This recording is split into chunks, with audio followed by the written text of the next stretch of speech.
welcome to the deep dive. Yeah. So you sent over this document, CST206M1. Looks like you're prepping for a deep dive into operating systems. That's right. Think of this chat as a focused study session.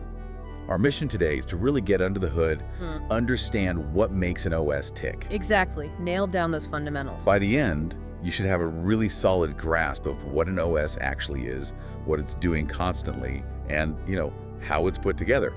We'll cover the basics, the definition, its purpose, all the way through to how the computer even starts up. So let's jump in. Sounds good. Yeah, we'll go through it step by step, like building it up for that test. Define it, look at the user view, the system view. Right. Then break down its key jobs, managing processes, memory, storage, I/O, security. Then the different types of OS, system calls, how they're structured, the services they offer. And finally, the boot process. Okay, great. So let's start right at the very beginning. What is an operating system, basically?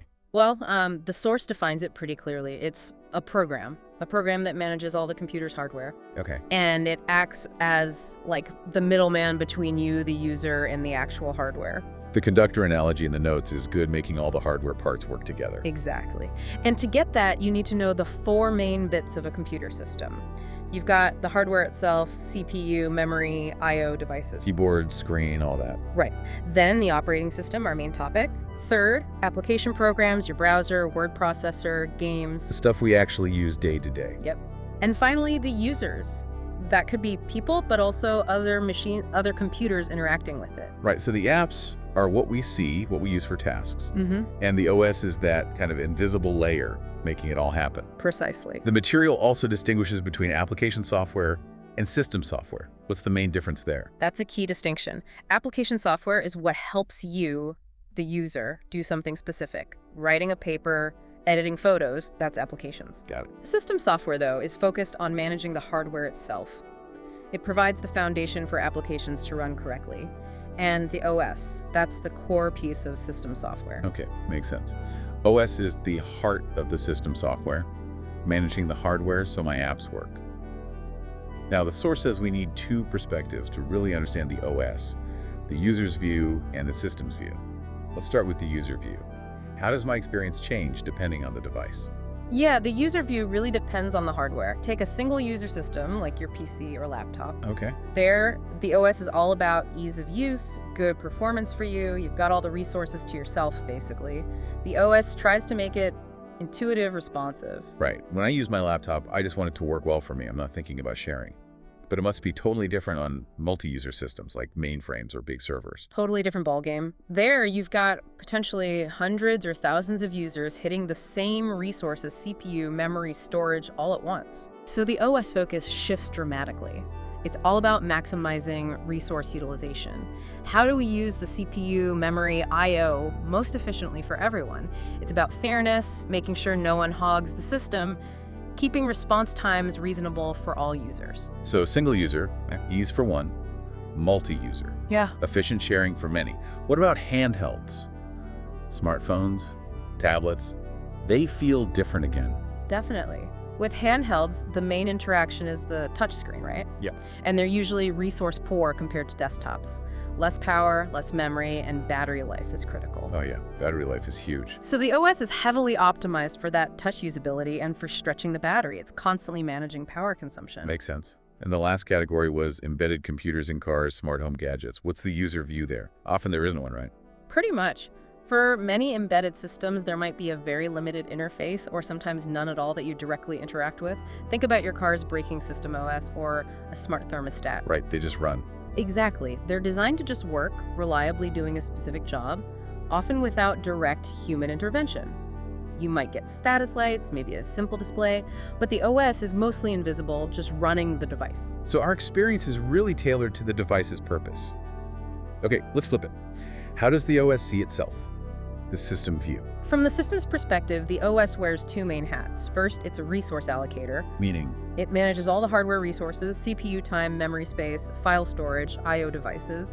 When multiple programs or users want the same thing, the OS decides who gets what, when, and for how long. It tries to be fair and efficient. Like a traffic cop for computer resources. And the second hat. The second hat is being a control program. It supervises everything that's running user apps, its own processes to prevent errors and stop anyone misusing the system. It's about maintaining stability and security. Okay, so it allocates resources and also supervises to keep things in line. The source lists some core OS goals from this system view. What are they aiming for? Fundamentally, the goals are 1.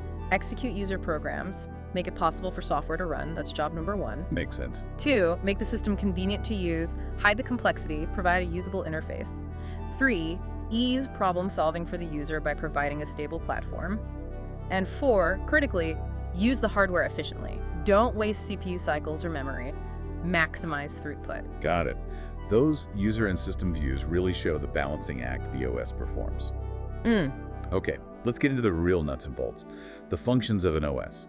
5 key areas. First up, process management. What's that all about? Process management is about handling programs while they're running. We call a running program a process. So Word running is a process, Chrome running is another process. Exactly. The program is the code on disk. The process is that code actually loaded into memory and executing. And each process needs stuff to run. CPU time, memory, access to files, maybe I/O devices. Okay. The OS has to manage all of that for every single running process. It allocates these resources when a process starts and keeps track of them. Seems complicated. What specific tasks does the OS do for processes? It's a lot. Key things are scheduling processes onto the CPU, deciding who runs when, creating and deleting processes, both user ones and its own system processes. Right. Suspending and resuming processes, pausing them and starting them again, and crucially, providing ways for processes to synchronize if they need to work together, and ways for them to communicate or exchange data. That really is a juggling act. Okay, function number 2, memory management. Why is this so vital? Memory management is critical because main memory, or RAM, is the only storage the CPU can access directly and quickly. For any program to run, it must be loaded into RAM. Okay. The OS manages this space. It translates the addresses a program uses its logical view of memory into actual physical addresses in RAM. And when a program finishes, the OS reclaims that memory so others can use it. So RAM is like the active workspace, and in modern systems, we run lots of programs at once, right? Multi-programming. Exactly. Multi-programming is key for CPU utilization and responsiveness. Keeping several programs in memory means the CPU always has something ready to run. This makes memory management even more important. So what are the OS's specific jobs here? It needs to keep track of which parts of memory are in use and by which process. It has to decide which processes or parts of processes to move into and out of memory, especially when space gets tight. And it handles allocating and deallocating memory space as programs start and end. Like a super efficient librarian for RAM. Okay, next function. Storage management. Material splits this up. Let's start with file system management. Right. File system management is about how the OS organizes our programs and data into files. Files are how we store everything long term. Documents, pictures, the programs themselves. Yep. The OS handles creating and deleting files and also directories or folders to organize them. It supports manipulating them, copy, move, rename. Critically, it maps these logical files onto the actual physical blocks on your hard drive or SSD, and often it helps with backups. So it creates the structure we see, like in Windows Explorer or Finder, and links that to the physical disk. The second part is mass storage management, focusing on disks. How's that different from file management? Think of file management as the logical view of files and folders. Mass storage management is more about the physical disk itself. Remember, RAM is volatile, power off, data gone, and it's relatively small. Right, need long-term storage. So we need secondary storage disks are the main type. The OS manages this physical storage by doing free space management, tracking empty blocks, storage allocation, deciding where to put new files, and disk scheduling. Disk scheduling. Yeah, optimizing the order of reads and writes to the disks, especially for older spinning hard drives, to make it faster by minimizing how much the read-write head has to move around. Less crucial for SSDs, but still relevant for managing I/O requests. Okay, logical files versus physical disk management. The third storage aspect is caching. This sounds like it's about speed. Totally. Caching is a fundamental performance trick. The idea is simple. Copy frequently used data from slower storage to much faster storage. Call it cache, temporarily. Like keeping commonly used tools close by. Exactly.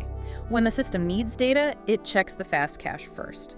If it's there, a cache hit, great, access is super fast. If not, a cache miss, it fetches from the slower storage, uses it, and usually puts a copy in the cache, hoping it'll be needed again soon. I see caches mentioned everywhere. CPUs, browsers. The source mentions instruction and data caches. What's that? Modern CPUs usually have separate caches for these. The instruction cache holds upcoming program instructions the CPU is likely to need, speeds up fetching the what to do next. The data cache holds data the program is actively working on, speeds up getting the stuff the instructions operate on. Often there are multiple levels, L1, L2, L3, faster and smaller, closer to the CPU core. So speeding up both the doing and the data. But caches are small, right? How does the OS manage what stays? Right, they're limited, that's cache management.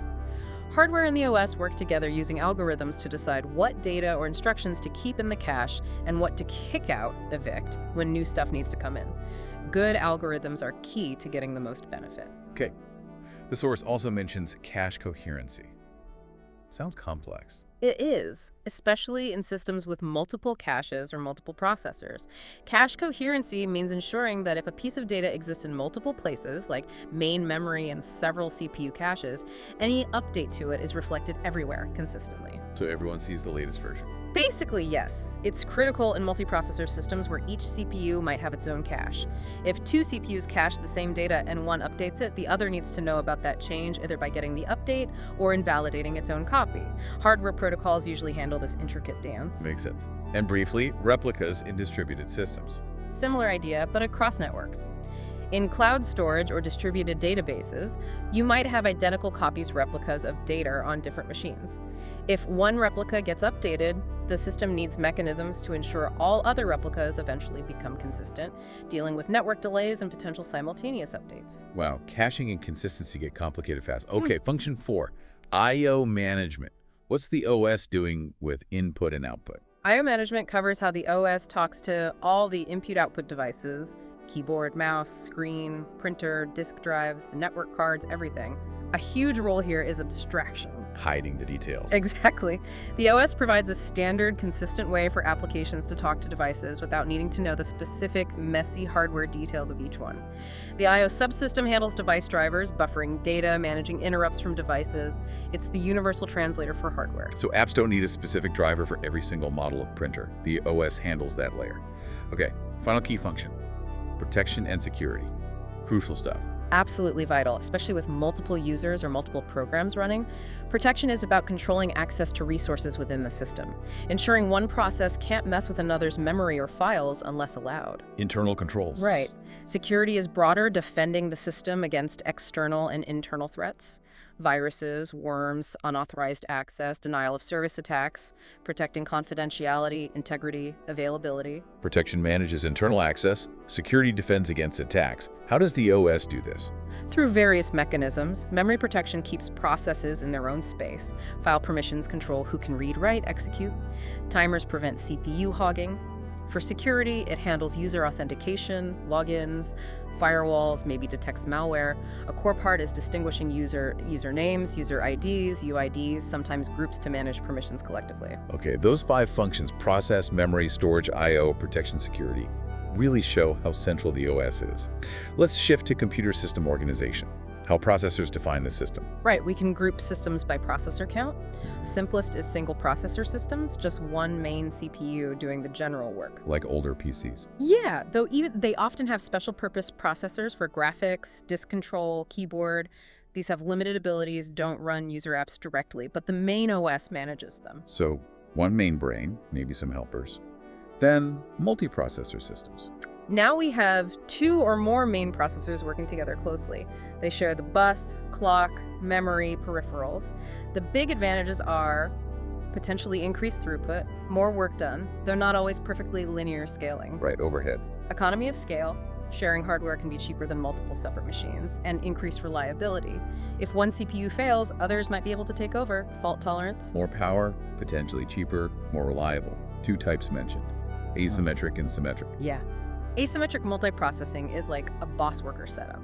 One processor, the boss, controls the system and assigns specific tasks to the other processors, workers. Hierarchical. Right.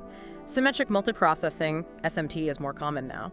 All processors are peers. Any CPU can run any task, including OS functions. No boss. Each has its own registers, maybe its own cache, much more flexible. Like a team where everyone's equal? And multi-core fits in here how? Multi-core is basically putting multiple SMP processors, the cores, onto a single physical chip. It's super efficient because communication between cores on the same chip is much faster and uses less power than communication between separate chips. Almost all modern CPUs are multi-core. So multiple processors on one piece of silicon. Faster, greener. Lastly, clustered systems. How are they different? Clustered systems link multiple independent computers nodes together. Each node could be single or multiprocessor itself. They share storage, usually over a fast network LAN or faster interconnect. So multiple whole computers acting as one. Kind of. The main goal is usually high availability. If one node fails, cluster software lets another node take over its services automatically. Think web servers or databases that absolutely cannot go down. Makes sense for critical systems. Okay, let's look at types of operating systems. The list is quite varied. It is. We have single user systems. These can be single tasking one user, one app at a time, like old Palm OS, or multitasking one user, many apps running concurrently, like Windows, Mac OS, most Linux desktops. That's what most of us use daily. Then multi-user systems, mainframes, servers designed for many users accessing resources simultaneously. And clarify multitasking versus multiprocessing again. Good point. Multitasking is about concurrency on a single CPU rapidly switching between tasks so they appear to run simultaneously. Multiprocessing is about parallelism, using multiple CPUs to run tasks actually at the same time. Got it. Illusion versus reality. What about batch processing? Sounds old school. It is. Early computing? Absolutely. Used where timing deadlines are strict. The result isn't just about being correct, but being correct within a specific time frame. Think industrial control, medical devices, missile systems. Missing a deadline can be catastrophic. And high stakes indeed. And distributed systems. These manage multiple independent computers connected by a network, making them appear to some extent as a single system. Data and processing are spread out geographically. Think cloud computing foundations. Okay, a wide range. Now, operating system operations. Modern OCs are interrupt-driven. What does that mean? It means the OS doesn't constantly pull or check things, it mostly waits. Events happening in the system, hardware needing attention, software requesting something, trigger a signal called an interrupt or a trap. The OS then reacts to that signal. It's much more efficient. So it waits for a signal instead of constantly asking anything happening. What's the difference between an interrupt and a trap? An interrupt is usually triggered by hardware. Your keyboard controller sends an interrupt when you press a key. A disk controller sends one when a read is complete. A trap, or exception, is triggered by software. This could be an error divided by 0, invalid memory access, or, very importantly, a deliberate request for an OS service, which we call a system call. Okay, hardware signals versus software signals, errors or requests. Sure. 3 types of interrupts listed. Yeah, hardware interrupts from devices, software interrupts, specifically system call requests, and traps, CPU-detected errors like illegal instructions.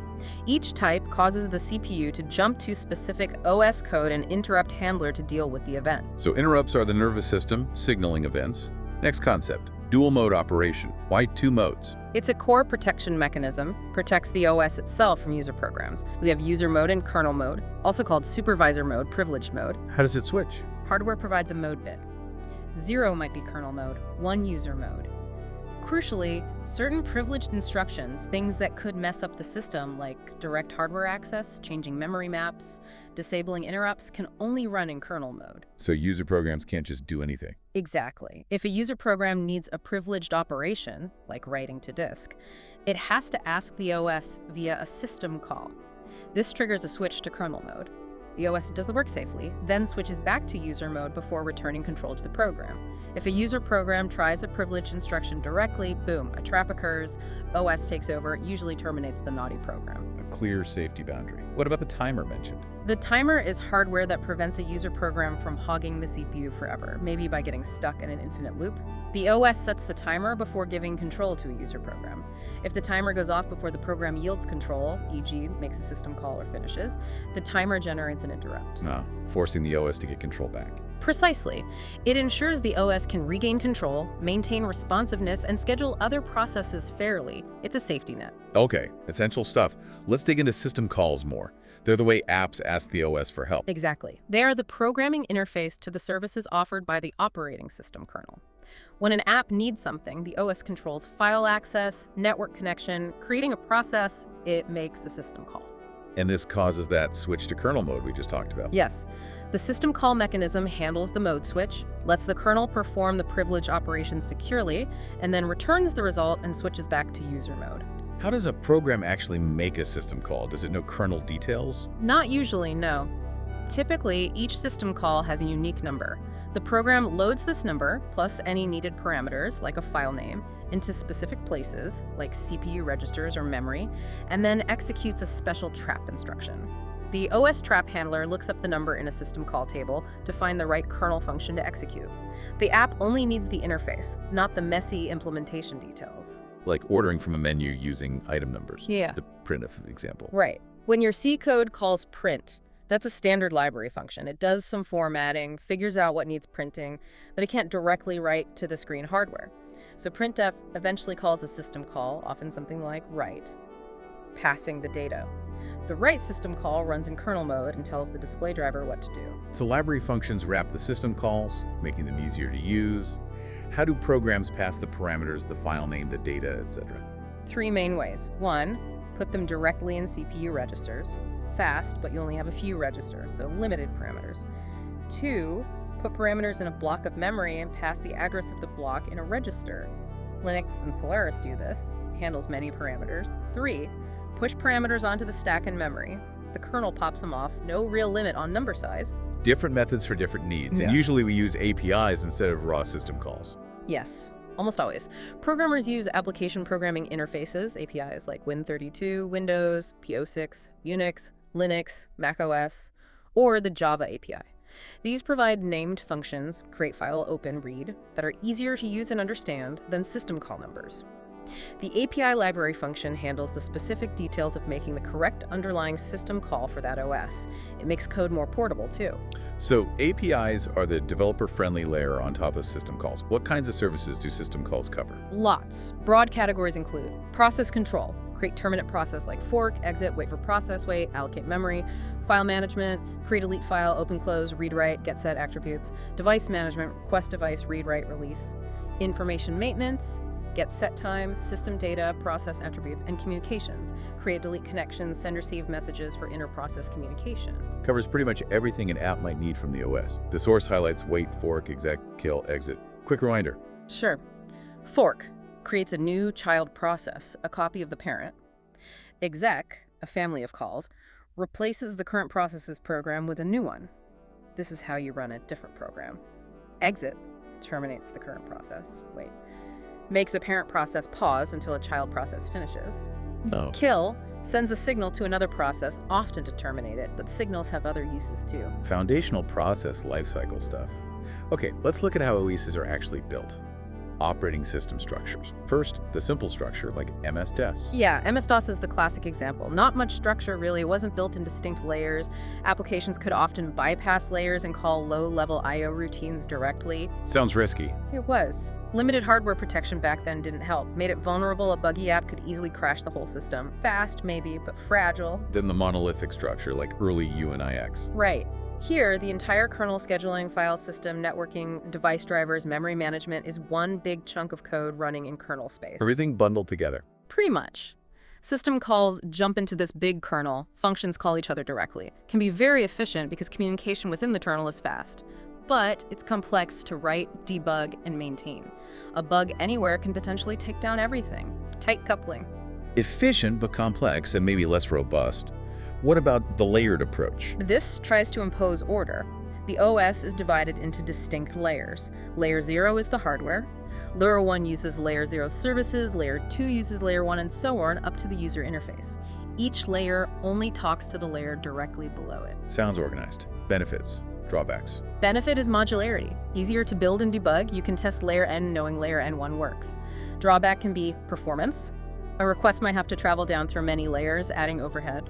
Also, defining the layers cleanly can be tricky. Like a strict hierarchy. Okay, more modern approaches. Right. Microkernels, what's the idea? Microkernels take the opposite approach to monolithic. Keep the kernel itself as small as absolutely possible. Only the most essential stuff stays in the kernel. Maybe basic process thread scheduling, memory management primitives, and inter-process communication, IPC. Where does everything else go? File systems, drivers.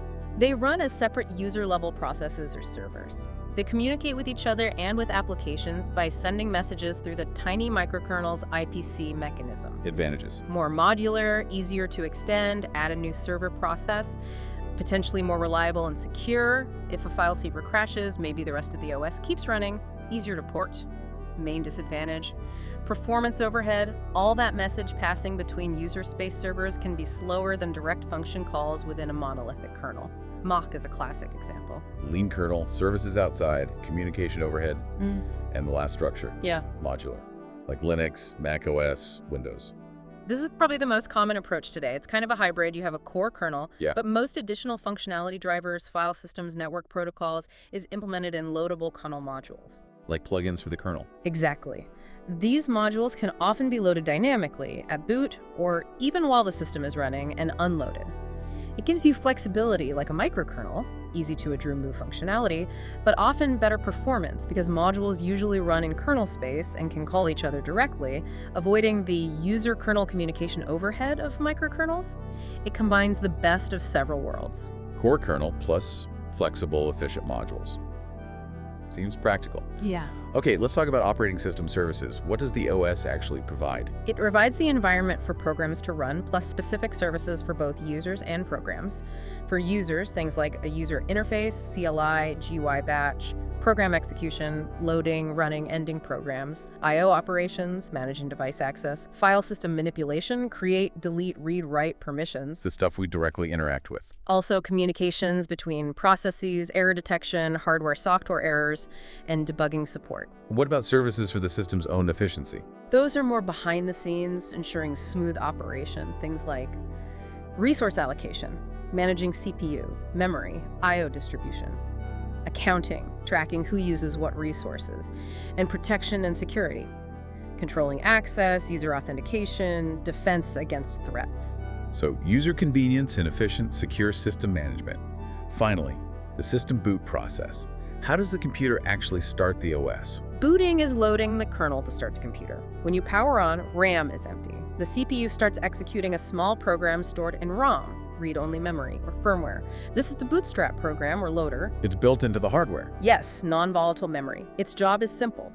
Find the OS kernel, usually on disk, load it into RAM, and then jump to the kernel starting point to begin execution. How does it find the kernel? Often it's a two-step process. The initial ROM code, like the BIOS or newer UEFI, does basic hardware checks, then loads a small boot block from a specific place on the boot disk, like the first sector. This boot block contains a more capable loader, the full bootstrap loader, like GRU-B on Linux. Ah, so loader loads a better loader. Pretty much. The second stage loader, GRU for example, knows how to read file systems, can find the actual kernel file on the disk, maybe even show you a menu to pick an OS, then loads the chosen kernel into RAM, and finally transfers control to it. So, power on dash, BIOS UEFI init dash, load, boot block, load, full bootloader, LEG, GRUB, gas load kernel starts running. That's the essence of it. The kernel then initializes all its subsystems, drivers, mounts the boot file system, and starts the initial system processes, bringing the full OS environment up. Wow, we've really gone end-to-end there. From the basic definition right through all the core functions, structures, services, and finally how it all gets started with the boot process. It definitely feels like a solid prep session covering all the bases. Absolutely. We've hit the key concepts. The OS as the crucial manager, its roles in handling processes, memory, storage, I/O, security. We looked at the different ways systems are built, multiprocessor, clustered the various OS types, how system calls work as the interface, the different architectural structures like monolithic versus microkernel versus modular, the services provided, and that boot sequence should be a strong foundation. Definitely feels comprehensive. You know, thinking about all this complexity, managing resources, ensuring security, providing a smooth user experience, handling diverse hardware. What do you think is the single biggest challenge facing OS designers today as they try to balance all of that? It's something to chew on. That's a great question. Balancing performance, security, usability, power efficiency, especially with increasingly complex hardware and distributed systems, it's a constant evolving challenge. There's probably no single easy answer. Food for thought indeed. Well, thanks so much for walking us through all this today. Really valuable deep dive.